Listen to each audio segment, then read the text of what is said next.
ಇನ್ನು ಮುಖ್ಯಮಂತ್ರಿ ಸಿದ್ದರಾಮಯ್ಯನವರು ಹೇಳಿಕೆಯನ್ನು ಕೊಟ್ಟಿದ್ದಾರೆ. ಪ್ರಮುಖವಾಗಿ ಅವರ ಪುತ್ರ ಯತೀಂದ್ರ ಅವರ ಬಗ್ಗೆ ಮಾತನಾಡಿದ್ದಾರೆ. ಯತೀಂದ್ರ ಏನು ಹೇಳಿಕೆಯನ್ನು ಕೊಟ್ಟಿದ್ದು ಸೈದ್ಧಾಂತಿಕವಾಗಿ ಹೇಳಿದ್ದಾರೆ ಅನ್ನುವಂಥ ಮಾತನ್ನು ಅವರು ಹೇಳಿದ್ದಾರೆ. ಅವರು ಕೇವಲ ಸೈದ್ಧಾಂತಿಕವಾಗಿ ಅಹಿಂಸಾದ ಸಿದ್ಧಾಂತವನ್ನು ಮುಂದುವರಿಸೋ ಬಗ್ಗೆ ಈ ರೀತಿ ಹೇಳಿಕೆಯನ್ನು ಕೊಟ್ಟಿದ್ದಾರೆ ಅಂತ ಅವರು ನನ್ನ ಜೊತೆ ಖಾಸಗಿಯಾಗಿ ಹೇಳ್ಕೊಂಡಿದ್ದಾರೆ ನನ್ನ ಪುತ್ರ ಅಂತ ಹೇಳಿದ್ದಾರೆ. ತಿರುಚಿ ಏನಾದರೂ ಹೇಳಿದ್ದಾರಾ ಅಂತ ಕೇಳಿದೆ.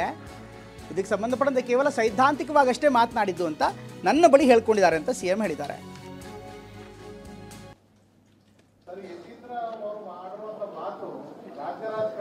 ಓನ್ಲಿ ಕೋಪರೇಷನ್ ಅಪ್ಪ.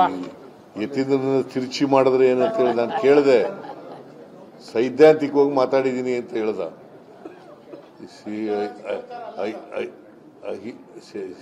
ಯತೀಂದ್ರನ ಕೇಳಿದೆ ನಾನು, ನೀನು ಏನಂತ ಹೇಳಿದ್ಯಾ ಅಂತ.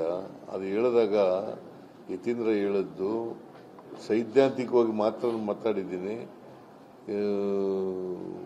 ಇಂಥವರೇ ಮುಂದೆ ಮುಖ್ಯಮಂತ್ರಿ ಆಗಬೇಕು ಅಂತ ಹೇಳಿಲ್ಲ ಅಂತ.